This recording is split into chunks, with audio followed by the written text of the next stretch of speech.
So, as some of you are aware, in regards to things, since I did the previous chapter review, we have unfortunately had to say goodbye to Brenda.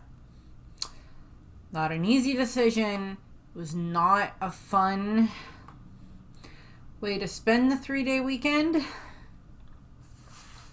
But we had to make the decision. She wasn't getting any better. You might recall that I mentioned she was not, she was at the vet in the previous chapter review. You also recall that I was coughing a ton through that chapter review. I have at least physically recovered from that.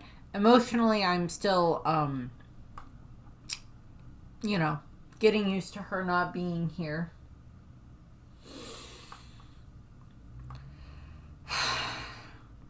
I miss my baby.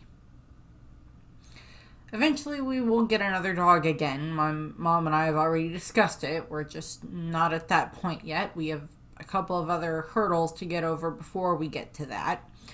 Because there's a wedding coming up soon, and we're both very involved in that because it's my niece getting married, and trying to get a dog used to us during all of that time frame is probably not going to go well. And it's not going to be fair to the dog. So we don't want to do that yet. But we will end up getting another one, probably from our local humane society, but not sure exactly when yet or what kind. That all just depends on what's there. But into the chapter for 1159, titled The Island of Destiny. Well, Destiny, babies, take your pick. So, for first, we have the cover page, which is Yamato's cover page story. And we see Yamato, Ulti, and page 1. They are currently in Ringo eating apples because Ringo is, I believe, the Ringo region is named after, I think, apples, so that's like where the joke is coming from there. And Yamato's just like, okay, now that I've finished my fill of Ringo, I've traveled to the other regions, now it's time to head back to the Flower Capital. I completed my mission from Kinemon to deliver the sword for Yasuie to the Enma Shrine, and, blah, blah, blah, blah, blah. Now it's time to head back. Yamato is now going to have to explain how he has Ulti and page 1 as his subordinates. To be fair, I was trying to remember how many of the scabbards and such interacted with it. The only one who really had a main interaction with Ulti in page 1 was Tama. And Tama is already aware that they are Yamato's new subordinates, because Tama was there when it happened, when everything happened, when they fought against Who's Who. So I don't really know. There's probably going to be a what moment from the Scabbards and Momonosuke, but then explanation, and then it'll probably be fine. So into the chapter. We kick off with the event that pretty much all of us knew was going to happen. From the moment that they said that Shaki was considered the treasure of Hachinosu. We have 39 years ago, Pirate Island, Hachinosu. The curtains of chaos rise. The currents of chaos rise, whatever. Are you sure you searched properly? So we have just it's raining, pouring, just horrible storm. And this storm is reflecting the way that the citizens of Hachinosu are feeling. And this is happening because Shaki has vanished. Shaki has been kidnapped, and Don Marlin has been rubbed out, however you want to put that. So we see a bunch of the citizens, pirates and such alike, looking down, and we see Don Marlin, hence why he was not at God Valley. It happened during last night's watch. Don Marlin and the others were killed. Don Marlin couldn't protect her. No way. Who could have done this? So it's just all of them are just panicked and upset that Shaki is gone. Chucky has been kidnapped, and we have Rox going, "What did you say?" And Whitebeard's like, "What?" And it's just like, "Our Shocky's been kidnapped!" And they're just, oh my god, all of them are just so horrified by this. And it's just, it all happened in just a few hours. And pretty much right away, we get the confirmation of who the traitor was within the Rox pirates. It was Ochako, Wang Ji. Sorry, Tekking. And it's like, and yet not a single clue was found. So we see Ochako just like counting his money. And then we see Gloriosa, who is just in tears because Shocky and Gloriosa were like best friends. As much as they were to a degree rivals to, and stuff like that for like affection from people, they were friends long before that happened, and they will continue to be friends long into the future. 39 years, in the present. Gloriosa and Shocky are still very, very much friends. Gloriosa even goes and lives with Shocky and Rayleigh in Sabaody Archipelago for a while.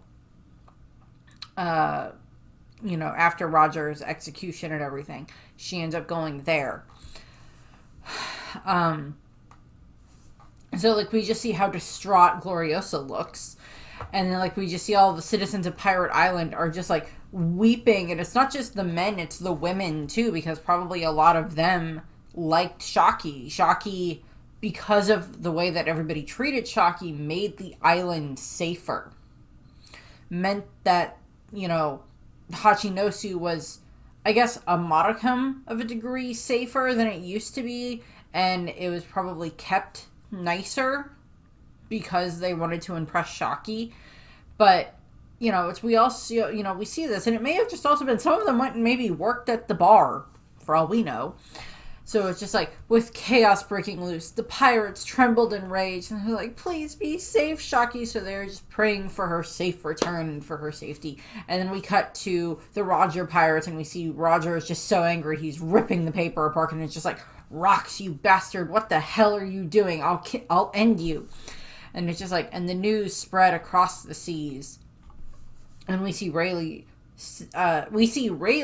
trembling as he's reading the newspaper, reading that Shocky has been kidnapped, that she's gone missing, and he's just like, Shocky. And even we saw this throughout the flashback so far with the interactions, or lack thereof to a degree, between Rayleigh and Shocky, with he admits he likes her, but he just doesn't want to be tied down. And I think right now in this moment, Rayleigh is realizing that maybe being tied down isn't so bad. If it means you get to be with the person that you are in love with, and that means that he can be near her to keep her safe. So, just some other bits. People were devastated, even their smiles wiped away, and it was said that even the world's economy came to a halt for weeks. I am trying to think if there would ever be in, current day, obviously Shocky is this setup for the face, for the One Piece's version of Helen of Troy, the face that launched 1,000 ships. The whole Trojan War was fought because Aphrodite made Helena fall in love with Paris, and then he took her back to Troy. She was originally Helen of Sparta, and now Helen of Troy. So it's that whole concept there. And it's that whole setup is wars have been fought in history over stupider things than women. And to be fair, I don't think fighting over a woman in that regard is necessarily the worst thing that a war could be fought over. It's still not the best reason, but it's happened in history plenty of times, so it's not a bad one to use here. I don't get why people were so oh my god, Oda's just setting this up as a war for a woman. And it's just yeah, you want to know how many wars in history or in different myths and everything like that have been fought over a woman? There's quite a few of them. So that's the archetype that Shocky is supposed to be representing here. That face that launched 1,000 ships. This woman who is so beautiful that men have gone to war for her. And that's what's going to happen here. This is, that's why All the rest of the Rocks crew want to go to God Valley, is to save Shocky. Yeah, there's a couple of other bits here and there for some of them, but it's mostly to go save Shocky. Same thing with the Roger pirates and everything else like that. And, we're going to find out that that's why the Celestial Dragon, that's one of the reasons the Celestial Dragons were there. And such. So we see that. Oh, don't worry. I'll get to Garling and Summers and the Celestial Dragons. I'll get to them later, but... So we have this, but I love the fact that it's the world's economy halted for weeks. I'm like, how devastated were other people around the world that Shocky had been captured? How much effect did she have on the world's economy? That is a metric of how beautiful and how influential an idol is. What metric do they have on the world economy that if they just up and vanish, everything just goes, nope. Like, yeah, no, nope. How much of a metric is that? I don't know if there is an idol today, and trust me, I love Taylor Swift. I don't know if there is an idol today, or an actress, singer, whatever, who would have that type of influence in our world. Don't know. West Blue, God Valley, 1 year after that incident. Garling, I'm so glad to see you. So... this is supposed to be taking place, so this is now 1 year, so chapter started 39 years ago. Previous chapter ended 39 years ago where we see Baby Shanks and Baby Shamrock. Now we've cut ahead to 38 years ago, which is when the God Valley incident happens. So this is now, Garling has returned to God Valley, and he has now, run into the woman who he had a relationship with, as was stated by several people.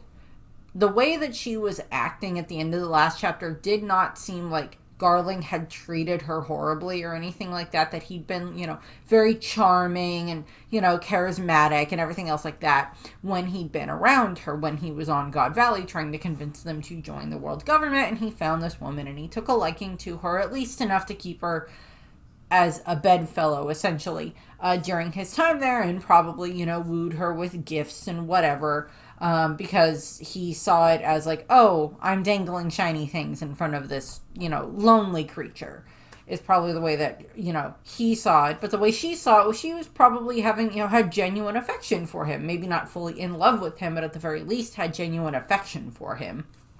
Enough that she had his children, and she does not seem to begrudge him that he was gone for a year at that point in time.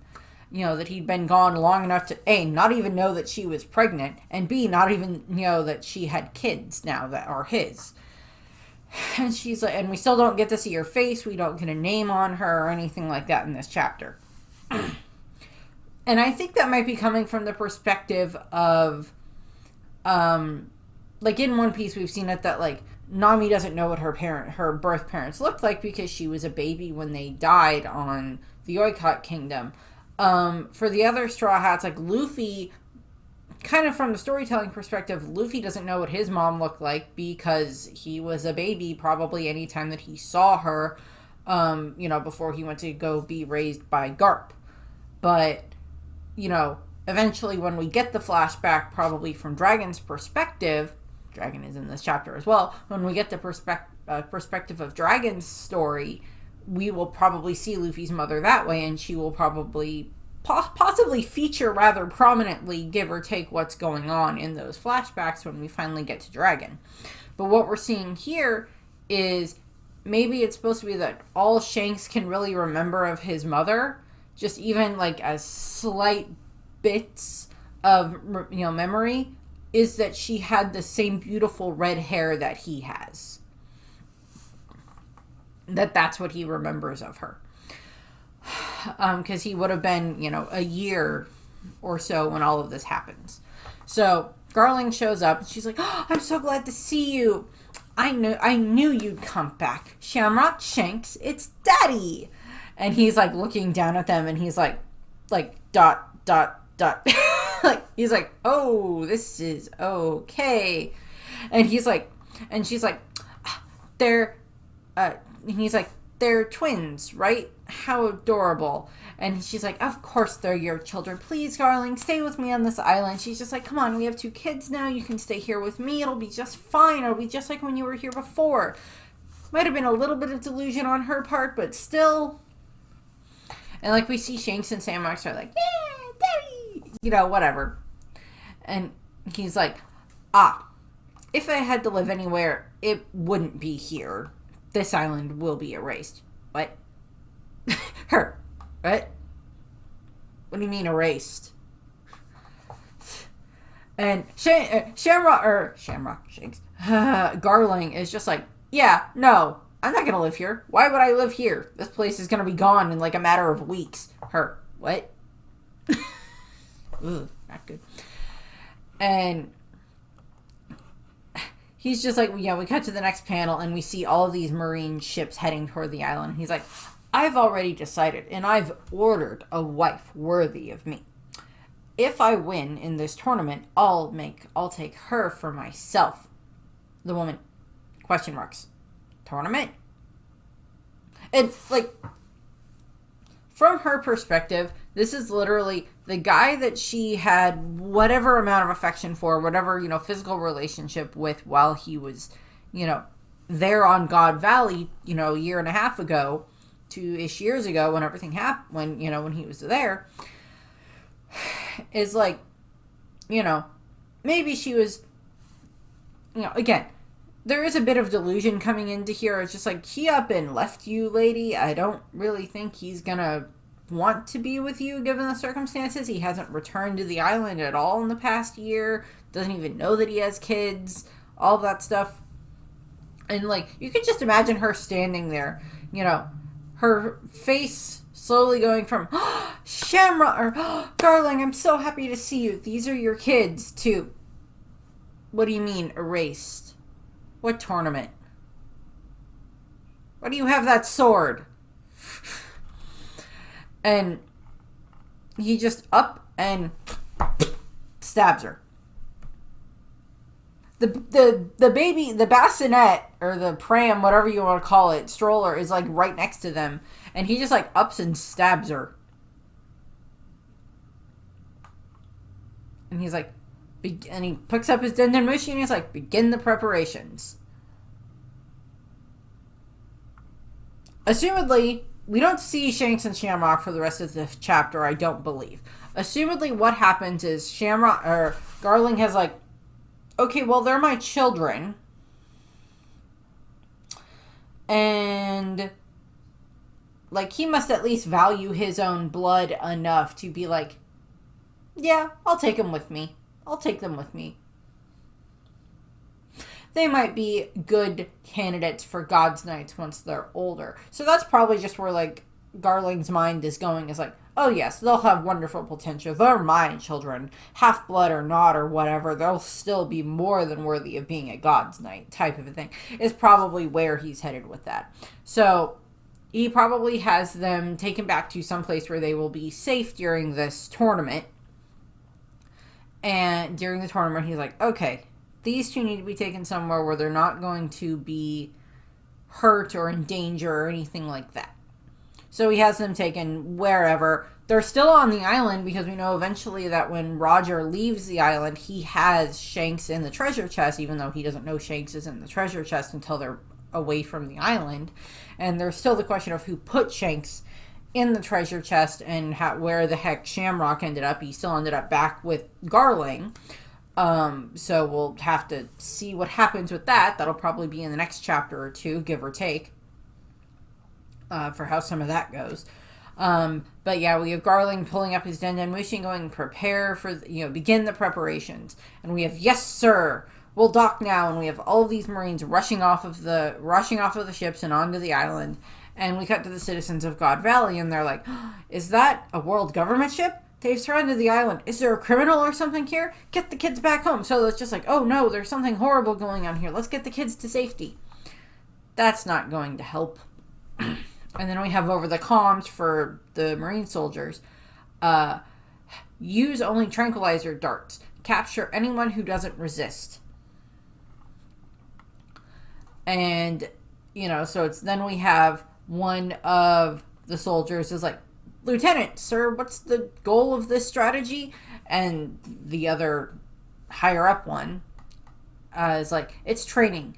You'll need another 10 years in the Navy before you get to ask questions, recruit. So, we're gonna... This is Dragon. Dragon is the one who's like, sir, what are we doing this for? What is going on here? This is Dragon. Got the spiky hair. And I think he has his lack of eyebrows, which is just funny. He has spiky hair, not quite as like out of control lion type mane that he'll have later on. But this is now, I think, the youngest that we have seen Dragon. I don't think Oda's drawn any sketch art of Dragon as a kid. I don't think so. To be fair, he probably had a pretty similar childhood to Luffy, unfortunately, with Garp just showing up and chucking him into the woods to train him. I'm sorry, Dragon. So we get that. And Dragon is like trying to question what's going on here, and the other guy is just like, what's with this cocky brat, Commander? And the other one's like, forgive him, he wasn't raised with much discipline. Yeah.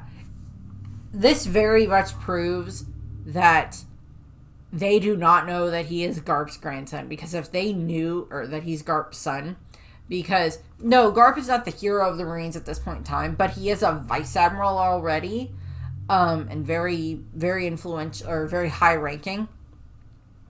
So, Dragon, probably, Garp had him enlist, but didn't enlist as Monkey D. Dragon, just maybe as Dragon.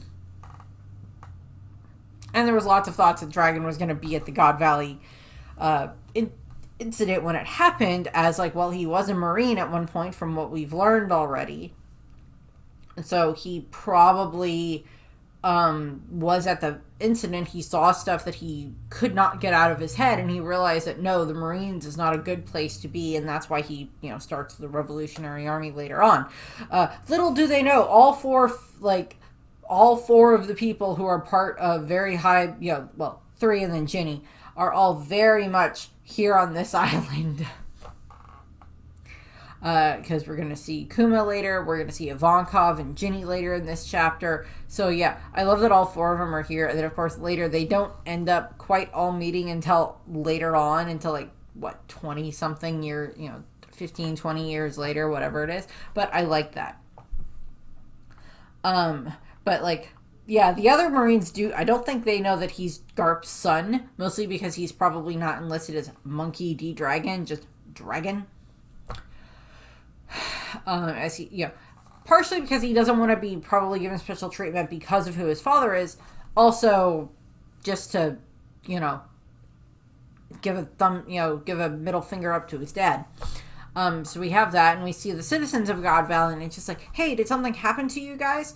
And we see some of them are getting shot, and then it's just like, don't resist, we won't hurt you. And we see a mother holding her children, trying to keep them safe. And we see a bunch of the citizens are just running, and it's just like, run, you'll be captured. And they're like, why? And it's just like, and Dragon is like, they're just civilians. And the other one's like, don't think. The troops doesn't need your opinion. Focus on the mission.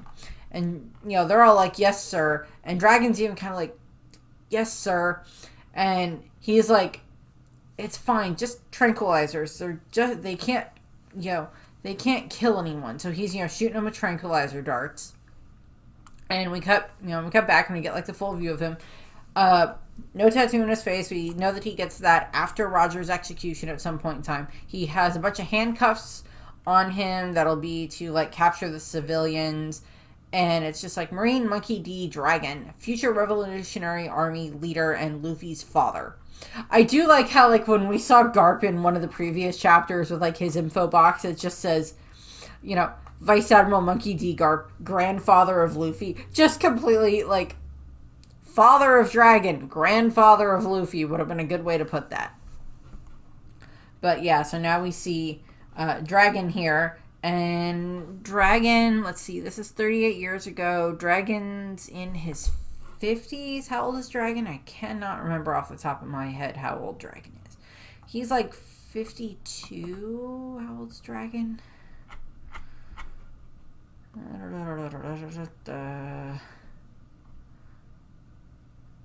Dragon. I know I have him here somewhere. Dragon is 55, so this is 38 years ago, so Dragon is like 17 here. So he is the same age that Luffy was when Luffy first started his journey. So yeah, we get that. And Dragon is just like, my bad, if you let me capture you, I won't shoot. So he's trying to get the civilians to let him capture them without wanting to hurt them. Sounds like a Dragon thing. And I believe the way that they are setting this up for, like, how this is told to the other Marines, and this probably goes into, like, part of the conditioning that goes into for how they condition Marines for Buster Calls. Because Buster Calls, as we saw with Enies Lobby, is that freaking gold snail is pushed. By the way, I saw a figure, a figurine of that snail at our mall, and I'm like, I'm not touching that. Why in the world would I touch that? It was just like, why in the world would I want this? With my luck, it'd get pushed. Just Buster Call whatever the frick house I'm in. But like, yeah, they had like a gold snail, and I'm like, nope, I don't want that. But you know, it's like we have it that they have the Buster Calls, and that like all of those ships fired on their own island of Justice on Enies Lobby, and like knocked down their Tower of Justice and everything else like that with their own people inside. And it's just like, we see that is like drummed into the Marines, and this is probably something similar that had been going on every 3 years for the past, how, you know, all the way back whenever they first started this sick and effed up game. And probably they've had other people who like questioned what was going on, and maybe they're like, okay, these are probably more recently recruited Marines. We know that Kobe was, I believe, 16 when he joined, and then like Helmeppo was a couple of years older, but I don't remember how old Helmeppo is off the top of my head. But Kobe was like 16, because I think he's like a year younger than Luffy when he joins the Marines, and then now he's 18. But you know, so he was young. Dragon's like 17 here. So maybe he was like 15 or 16 when he joined, and maybe he's not moving up the ranks quite as quickly. And they're probably painting this to all of the, you know, younger, more recent recruits as like, this is just a training exercise. We're going to an unaffiliated island, and we're going to go through and capture all of the civilians. Your job is to tranquilize them, and then we are going to, you know, quote unquote, hunt down whoever it is that we are looking for, because we know that there's someone very dangerous on this island. So it's probably something like that. And because these are people who are not affiliated with the world government, they're not members of the world government, just the way that, you know, Akainu doesn't quite look at the other civilians that way, but the way that Ryukogu looks at them, the way that Aramaki looks at them, it was, you know, that they are nothing more than insects. He can do whatever he wants with them because they're not affiliated with the world government. And maybe, I don't think Akainu, to be fair, I don't think Akainu shares that goal, but Akainu very much is dedicated to the absolute justice and everything else like that. But I don't know, maybe we'll see Akainu here as well at some point. We don't see him in this chapter that I'm aware of, or at least not that I spotted. We didn't see him, but maybe that'll be something that gets brought up later. But we have Dragon here, and he's trying to get the civilians to cooperate because he doesn't want to shoot them. And it's just like, one of the civilians is like, I don't know what's happening, but I'm leaving, move out. So it's like, they're trying to escape, so Dragon has to keep shooting them with the darts.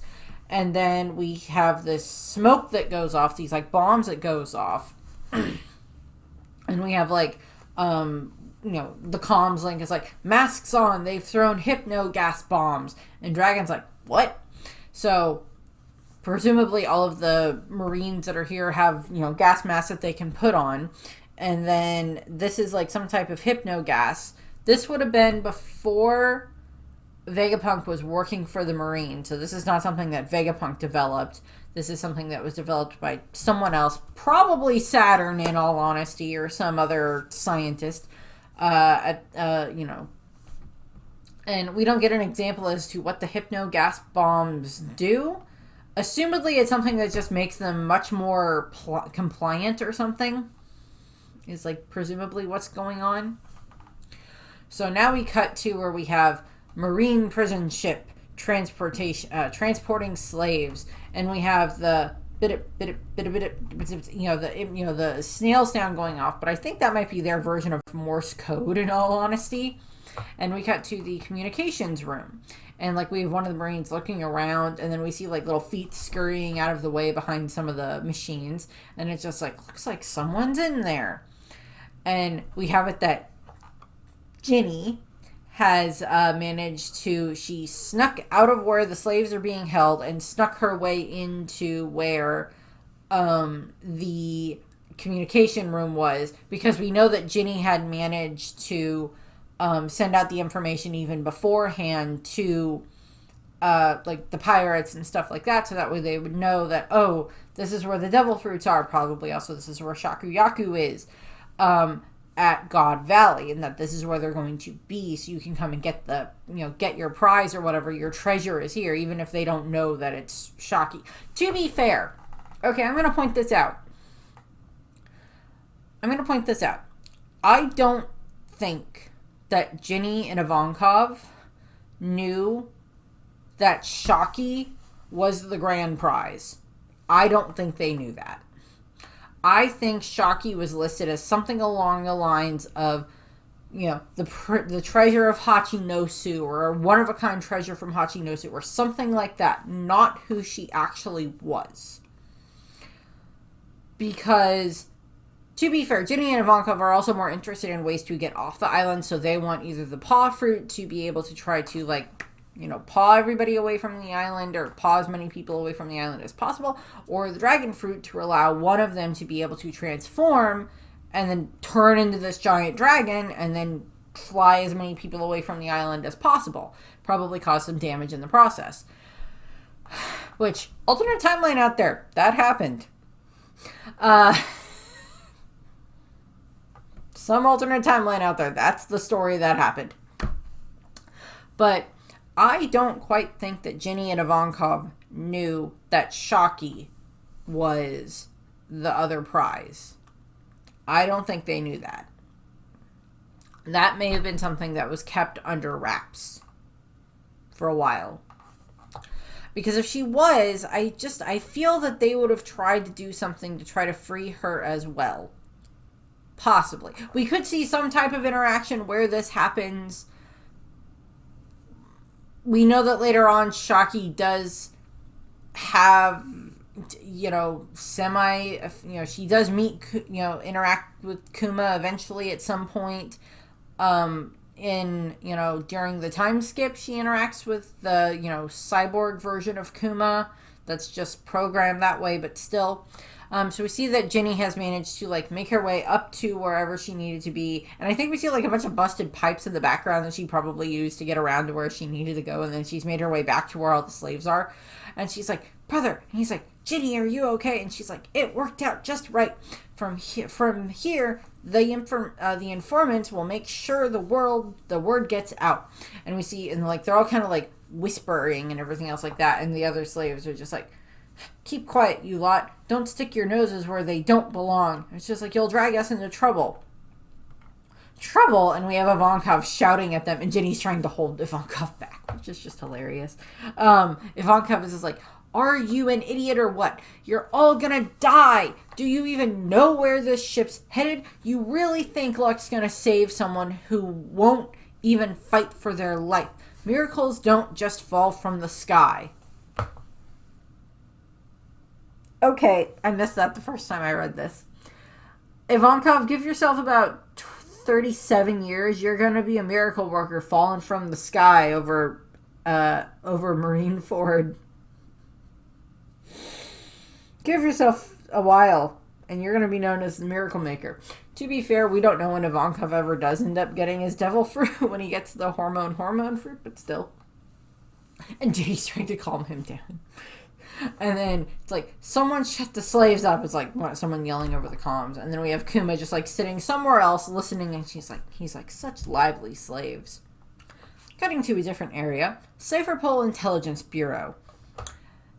Just this island that looks like it has a very interesting little castle with clocks. Sure. None of them have the same time on them though. So they're probably tracking different time zones.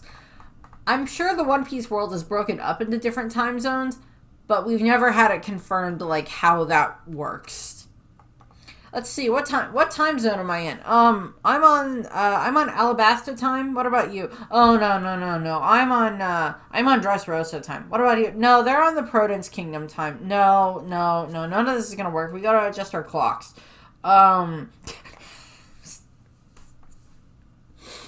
What are you on? I'm on Marineford time. Old Marineford or New Marineford? New Marineford. Yes. I don't know. That's just what I got there. I just find that funny. So, I'm trying to distract myself from the fact that I don't have my puppy anymore, and this is kind of one of the ways I'm doing it. Baby. So, Cypherpole Intelligence Bureau. And we have an outrageous report. What is this? What is it this time? And we have it that, okay. We get Morgans, as in Big News Morgans. It's like this funny little beanie hat, which is just cute. And it's just Morgans, president of the World Economic Journal. Dude is 15 here, I think. How old is Morgans? Morgan's in this picture. Dude's like 15, 16, something like that. I know I saw his age here a moment ago because saw him when I was looking up Dragon's age. Morgans. Yeah. Morgans is a 53, so he is like 15 right now, like 14, 15, whatever at this point in time. Is how old Morgans is right now. He is like barely, he's like barely older than my nephew during this point in time, and he looks so much younger. This might get rid of the theory that one of the members of Roger's crew is Morgans. This might get rid of that theory, because if that was the case, if Morgans really was one of those members, then he would have just told Roger directly what was going on as soon as he got the information. So, as opposed to this. But, we'll see. But, so Morgans is at the Cypherpole Intelligence Bureau. He has his bird devil fruit already. So, he's had this devil fruit for, like, 38 years, if not longer. And he's got two of his birds behind him. One of them, I think they're both Newsku, but they both have like cute little hats that look like the mafia boss hats. And I'm like, oh my god, they're adorable. So, Morgans is here and he's just like, don't play dumb. I know you caught wind of this too. Now then, hand over the money. What I'm saying is you better pay me to keep my mouth shut. And we have the Cypherpole agents. Don't know what level, probably not Cypherpole 9. And they're like, how the hell does some local rag with a kitty name get info like this? And they're like, we could erase, you could be erased any second, right? And he's like, yeah, go ahead and try me. And then he's thinking, either way, I'll link it to Pirate Island. So, we see Morgan's getting his start, but he builds it up from there. So, then we cut back to Hachinosu, and the island is just ecstatic with this. Shaki is alive! They're just so happy about this, and even the island has, like, heart eyes with as happy as it is. Which is just funny. And it's just like, wait, for real? Where is she? What a relief! God Valley, where the hell's that? So, we cut to the other pirates and get reactions from the other members of the Rocks Pirates. So, first we have Ochoco, who's like doing the whole face, and he's like, sounds shady. Is that source even reliable? Yeah. I don't know if the crew ever find out that Ochoco is the one who betrayed them to get Shaki kidnapped. I don't know if they ever find out. I'm thinking not, considering that he later ends up being the one who is like in charge of Hachinosu for a good chunk of time. So I don't think the others ever find out what happened. Unfortunately. So we have it that we see several of the crew members are like, oh, like so happy here. We see Gloriosa in the background, like, oh, yay, Shaki's alive. She's like so happy that Shaki's okay. As I said, they have a very, very good bond. And then we see Stussy sitting there reading the newspaper, and she's like, some Navy branch leaked it out, no doubt about it. And then we see Captain John, Gonzui, and Shiki, and John is going, the Celestial Dragons made her a prize in their sick little game. So that's where I'm thinking either Ivankov and Ginny knew that she was one of the prizes and knew that that would drag them there, or she's just listed as like prize from Hachinosu. And then these guys are able to put it together because they know that, oh, Shaki is our prize. She was our treasure, type of a thing. And then we have Gonzui going like, damn it, so the ones who took Shaki are with the government. And then we have Shiki going like, Shaki, John! Just like, oh my god, shut up. So we cut to Whitebeard, and he's like, I've always thought it was just a rumor, but this human hunt of the Celestial Dragons really does exist. So he is just disgusted by this. And then we cut to Big Mom and Kaido, who are just sitting there discussing this. And they're like, they've got some devil fruits too, Kaido. You want one as well? Didn't you want one as well, didn't you? It's like what, you know, Linlin's saying to him. And she's also thinking, this one would be perfect for my kid, I'm sure of it. So, as a way of enticing them, we know that Ginny and Ivanka probably found like just a list of what the other prizes were. Had somehow got that information. Maybe somehow one of their, you know, just, I don't know, one of the people who they unfortunately would have had to have served, one of their Celestial Dragons that they had to serve. That's why I have like the theory that maybe Ginny had been a slave of the Figureland family and maybe had some of that information, or was something along those lines and had some of that information, possibly. I don't know.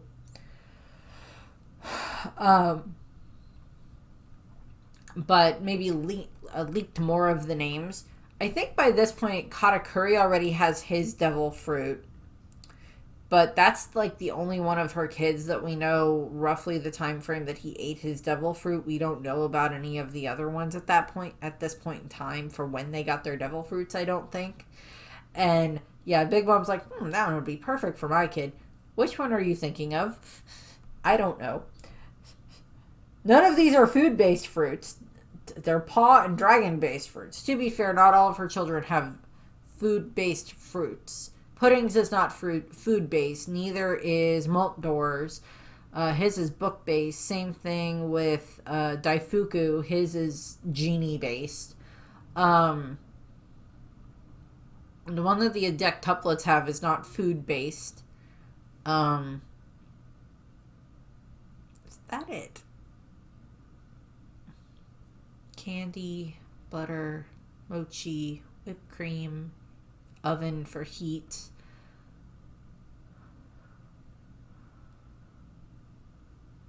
Juice. I think that's it. Yeah, I think that's it. Unless, I mean, like, there's some of them that could have devil fruits that we just don't know about because they were never relevant enough to list in the story thus far.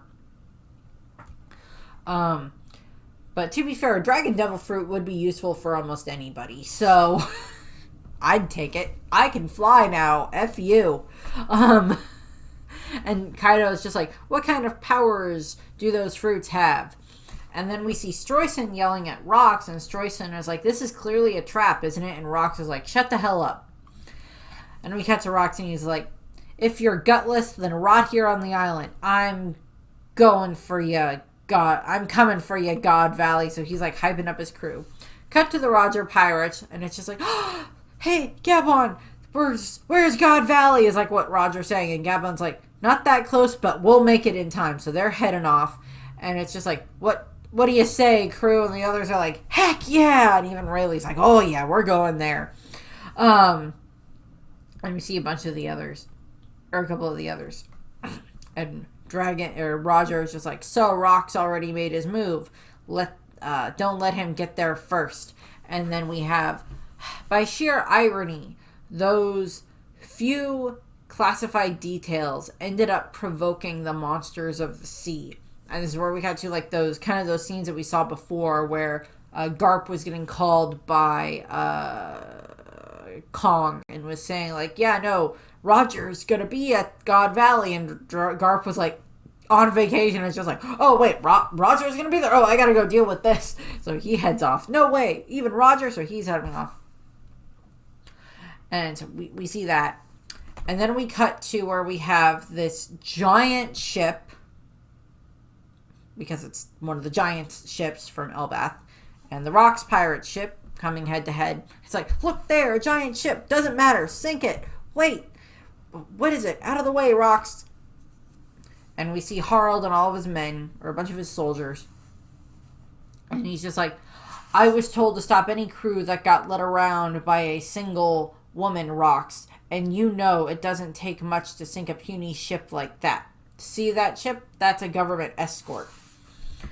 So Harold is essentially just trying to intimidate Rocks into turning around, because I don't really think he wants to actually fight Rocks. It's because, you know, Rocks was his friend, as odd of a friendship as it was.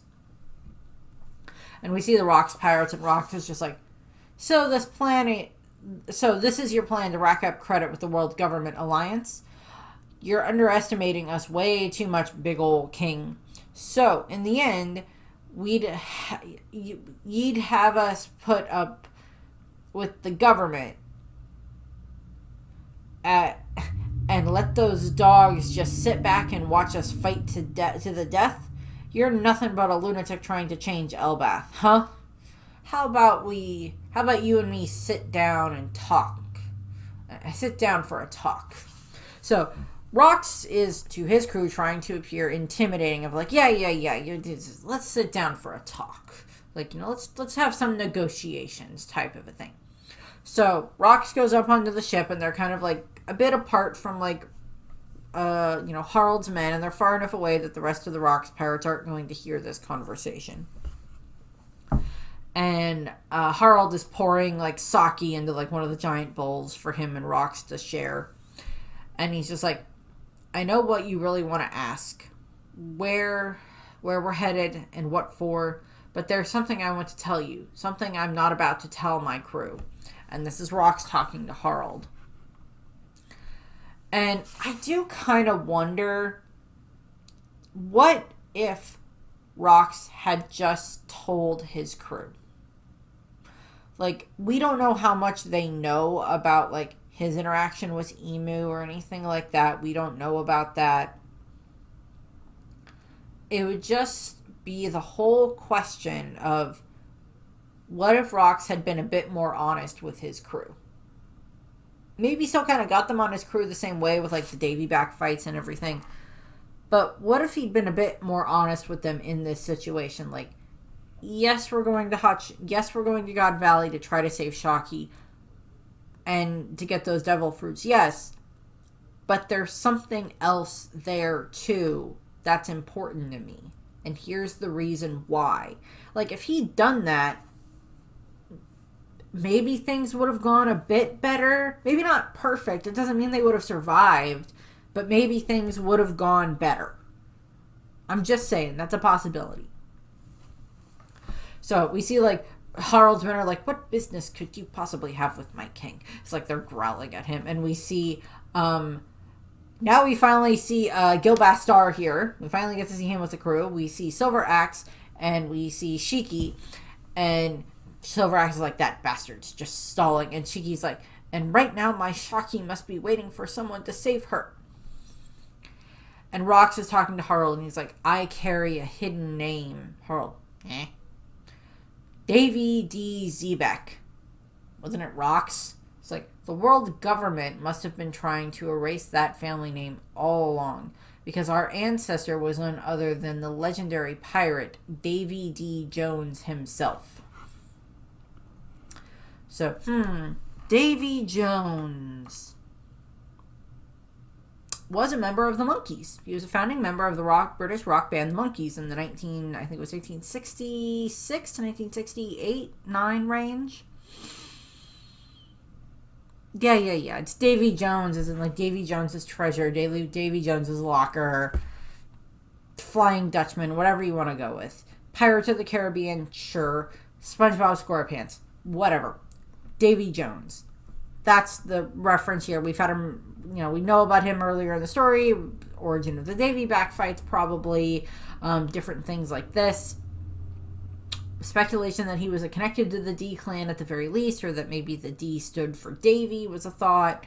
Now it's proven here that no, it's not, the Davy clan, although that is a clan within the D clan, but it's not the same thing. So we have that here. And it's just like, that's why we impose our influence in the world of darkness, just to scrape by. So this is, again, very much how we have it with the Buccaneers, with Kuma and Clapp and such, that they hold the Buccaneer lineage, therefore they are considered by the world's government to be those worthy of being punished because of what their ancestors did. Same thing here with, Davy D. Jones, Davy Jones, his descendants are worthy enough of still the punishing the children for the sins of the father. Same thing we saw in Wano with Orochi with the Kurozumi clan, and hopefully that has subsequently stopped. So we get that here, that's been going on, and that they've been essentially hiding for the past 800 years. Well, 52 years at this point in time. They've been hiding for that amount of time. 61, whatever it was. And Rox continues while he's drinking out of the giant sake bowl. I don't know if it was good luck or bad, but 2 years ago, my son was born. So danger would never even come close to the two of them, his wife and son. I sent them back to my homeland with this message: rely on the Davy family. And Harald's like, I see. So your kin, wife, and son are all in your homeland. But why tell me your weakness so openly? And Rox is like, my homeland is God Valley. And Harald's like, what? Oh, that's not good. So, I'm sure this is going to end up being something that is going to get brought up.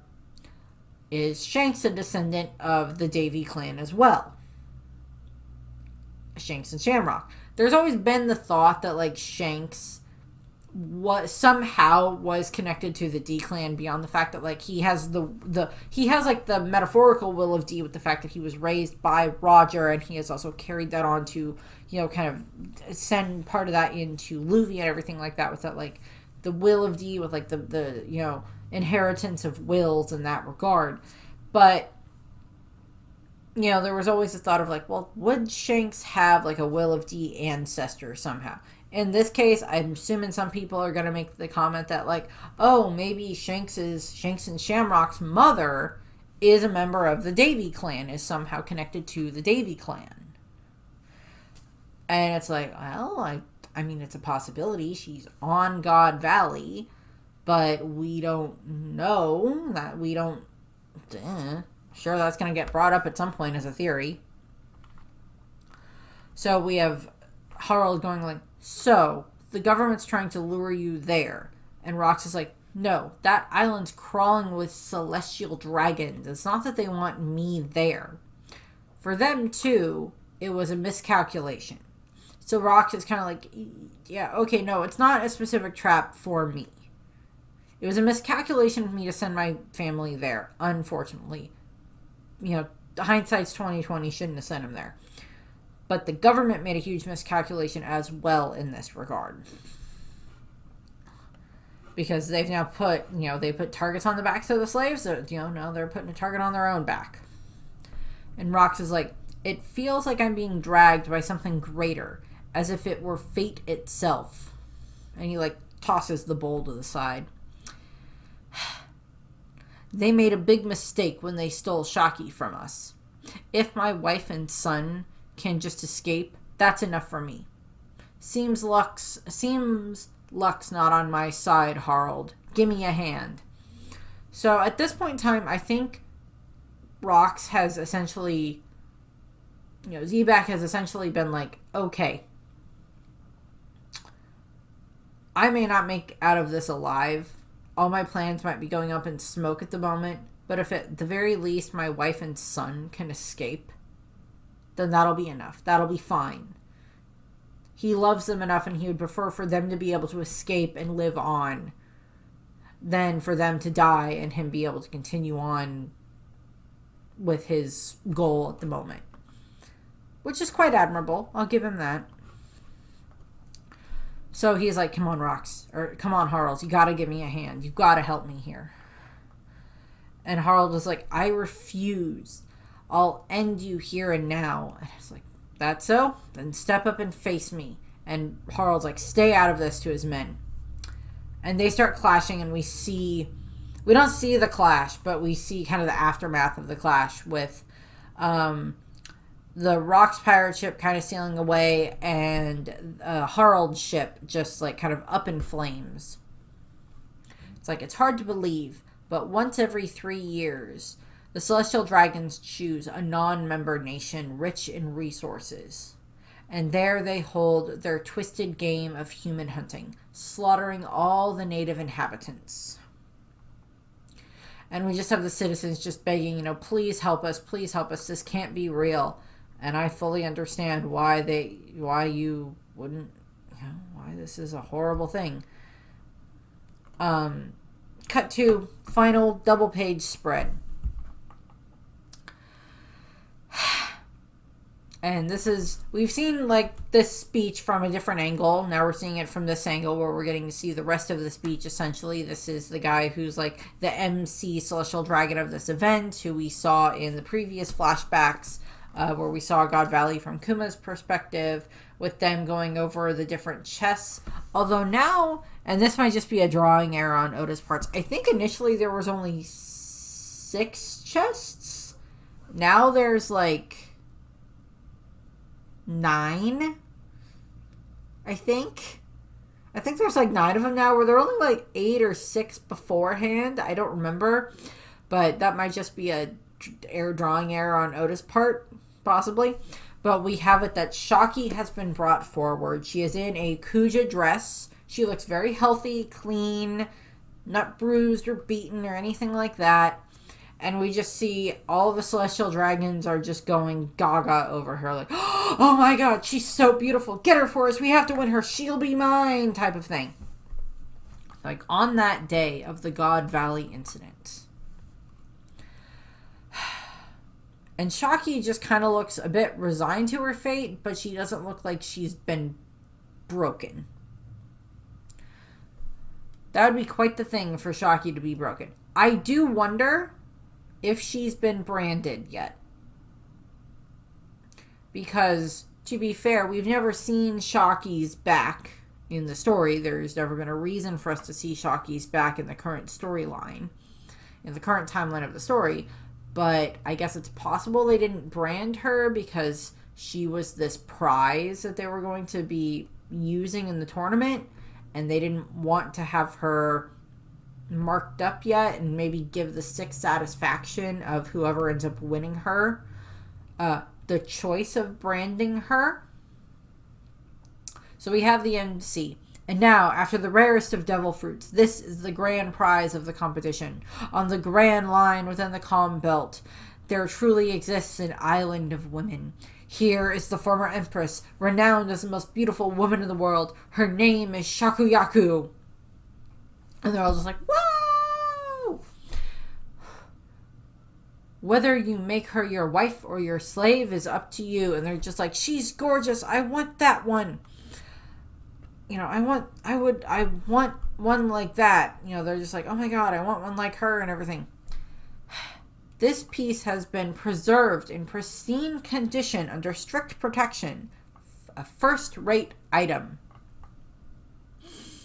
Just goes to show you how freaking effed up in the head the celestial dragons are. She is not an action figure. She is not a doll. She's not a toy. She is not some rare gem or treasure or something like that. She is a human being who you are using as a prize in a competition.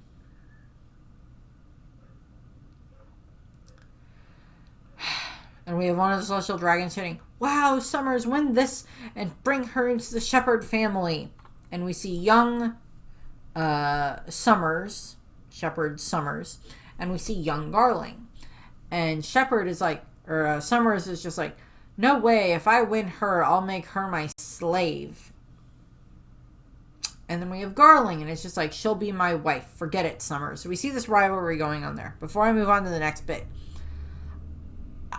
So, Summers is viewing Shocky as this thing that he will just treat as a slave. It's just another one of his slaves, probably a prized possession as a slave, but still a slave. One that maybe gets treated a little better than the other slaves to a degree, but given the way that we have seen Summers act on Elbaf with the children, I think that would be a far worse fate to end up as his slave than as Garling's wife. Now, to be fair, neither of them are a good place to end up by any means, because being owned or belonging to a celestial dragon at all is horrible and a fate that I would not wish upon anyone. And with the way that Garling is talking, he's like, "She would be my wife." And he's like, "I have had an appropriate wife selected for me." Now, we saw that Charlos had, he's got all these wives and everything else like that. And he can just have another one at the drop of a hat if he finds a woman that he finds attractive enough, beautiful enough, whatever. He can just take them off the street and go from there. And then he can just dismiss his wives whenever we want. We saw Ginny get dismissed as well from being a wife. And then she got picked up by Saturn and experimented on and then eventually sent back to the lower realm. So, to be fair, as I said, wouldn't want to be in either of these positions, but being Garling's wife might be a semi-better position, but it is still literally a horrible, horrible position to have to be in. And then we have a third panel here where we see the female member of the Manmeyer family that we saw in the flashback before that has like the little, I don't know what those are called. It's not a beret, but the hat with the world government symbols on it that had like the musket and was just like, "Gunko, if you join in, we might just take the trophy in the clan wars." So we see Gunko next to her because we know that Gunko is a member of the Manmeyer family. And we already know that Gunko was already in Marie-Joie at this point in time because we saw her 50-something years ago or whatever it was, when Rox broke into Marie-Joie and made his way all the way to the Room of Flowers. So we know that Gunko was already there.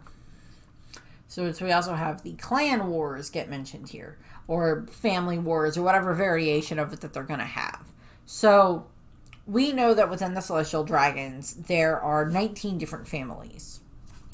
There were 20 original kings. The Nefertari family went back to Alabasta instead of becoming Celestial Dragons, but the other 19 all became Celestial Dragon families. Subsequently, over the last 800 years, they have all just been quite prolific in intermarrying, having other children, possibly finding others who they would deem as worthy to adopt into the families, bring into the families. Maybe some of the Celestial Dragons, or maybe even the Gorosei, to a degree, were smart enough to understand that, okay, we can't inbreed ourselves out of existence. We can't do that.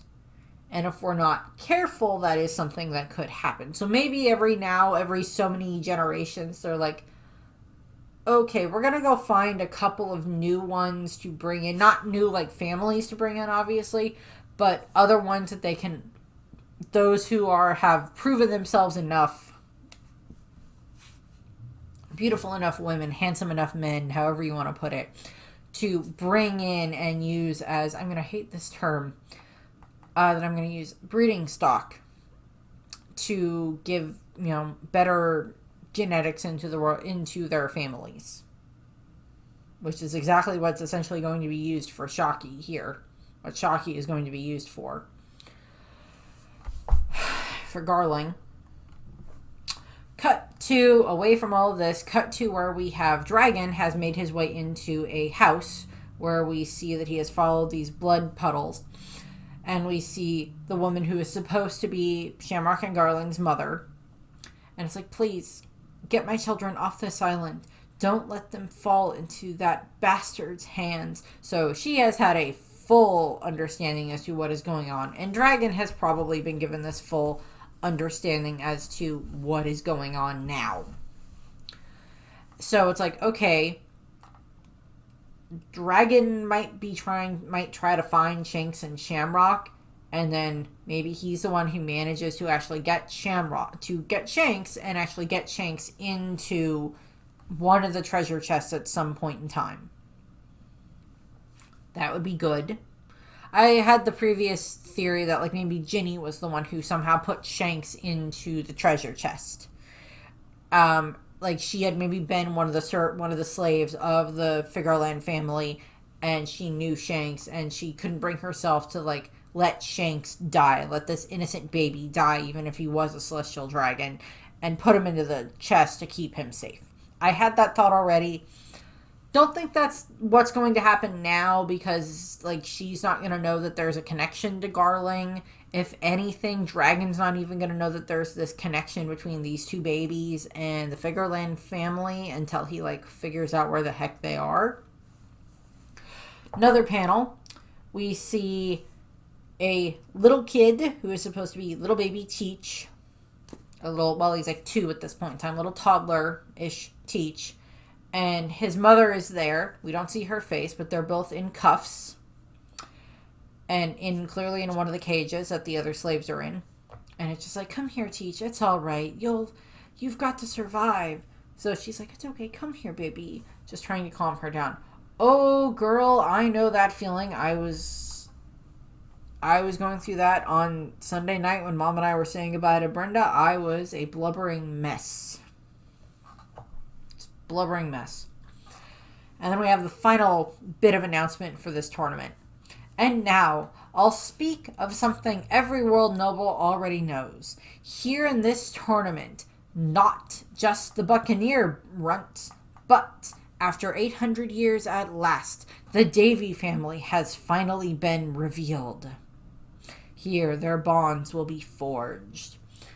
So, this is revealing that Teach and like that maybe they've rounded up any other members that they have identified as members of the Davy clan, not just Teach and his mother, but any other members who have this connection, which kind of means maybe the Shanks and Shamrock's mother doesn't, because that would seem like something that Garling would have been tried to be a bit more aware of. To be fair, it's not like they're running around using the last name Davy. In that regard, so we'll see. There's still the thought that maybe that Joy Boy and Davy Jones, or Davy D. Jones at this point in time, that they are the same person. There is still that thought that could still work, and that Blackbeard has like the direct blood lineage back to Joy Boy and everything, whereas Luffy has like the inherited will through Roger and Shanks for like the joy and stuff like that Joy Boy was named for, that part of who that setup is for. That's kind of one of the that's kind of one of the theories that's making its way around. Much more analysis in this chapter than I did for the previous chapter, because last time I was hacking up a mess. I was just coughing so much last week. And I think we're supposed to have a chapter next week. That it doesn't say anything about a break, but that's always a possibility. But yeah, we'll see what happens. I really honestly do not know what is going to happen here. I mean, we know the outcome of a lot of this is that Rox most likely dies, Shocky gets saved, and ends up, you know, Rayleigh does profess his love, and then somehow they make it that Shocky is no longer going to be this target anymore, whether that's because her and Rayleigh get married, and then they were actually married for, like, the whole rest of the time that Roger and Rayleigh were on their journey, or something else happens, you know, something else along those lines happens. We know that eventually Shanks somehow ends up in one of the chests, and then Roger takes the chest away. We know that Kuma and Ginny and Ivankov end up escaping. We know that part of what goes on here helps inspire Dragon to eventually leave the Marines and to start forming his freedom fighters, which of course eventually leads into an Ivankov, Kuma, and Ginny all being part of it. And so we have that. We know that this eventually leads to the dissolution of the Rox Pirates, where, you know, because Rox dies, they're like, okay, well, we don't have any other reason to all stick around each other. We know that Big Mom does get her hands on the Uonomi, and then to save Kaido's life, she gives it to Kaido. In that regard. And then, you know, that's how he gets his dragon, his devil fruit, and has his abilities that way. And then, you know, different things like that. So it's like, we know that some of those are going to happen, but it's like, okay, how are all of these pieces going to end up in these different areas? We've seen some of it already, but, like, we haven't seen how Shanks ends up in the chest. We haven't seen who puts him there. I'm just going to put money on Dragon now at this point in time. But, you know, we'll see that. Presumably during this time frame, Rox maybe dies trying to protect his wife and son. And maybe they are some of the ones who Kuma ends up being able to pop away with his devil fruit. Because we know that Whitebeard comes across Blackbeard, Teach, when he's a kid during the Odin flashback, when, like, Blackbeard's like a teenager at that point in time. During the Odin flashback, when Odin is sailing with Rox, we see them find Teach. And, like, Teach was on the crew for so long. So, and just given how much, Whitebeard was around Rox, maybe he didn't realize it was Rox's kid right off the bat, but then later on, once, you know, Teach got a bit older, maybe that's when, you know, Whitebeard realized who Teach was. And just the same way that he knew that Ace was Roger's kid, he's not, you know, he's not going to begrudge Teach for who his father was or anything like that. And he's not going to, like, bring it up with him unless Teach brought it up with him. And Teach maybe never did. Maybe never brought that up with Whitebeard. So there's that thought. But, you know, does Blackbeard's mother make it out of this? Does she put him in a different treasure chest and he gets taken somewhere then? Because we don't know where Whitebeard finds Teach. We just know that at some point he finds him, but we don't know. I don't think that's ever stated where they were when that happens. Because Teach joins Whitebeard's crew. It's like between 30 and 28 years ago. Because 28 years ago is when, between 30 and 26 years ago is when that happens. But that's still, like, a good chunk of time, but I don't think we ever get an exact answer as to, like, where they are when that happens. Like, what island Teach has been on. What island Teach has spent the last, 10 whatever years on. 10, 15 whatever years it was at that point in time on. So there's that. But that's what I have here. I thank you for watching. I hope you enjoyed the video, and I hope you have a nice rest of your week. Bye.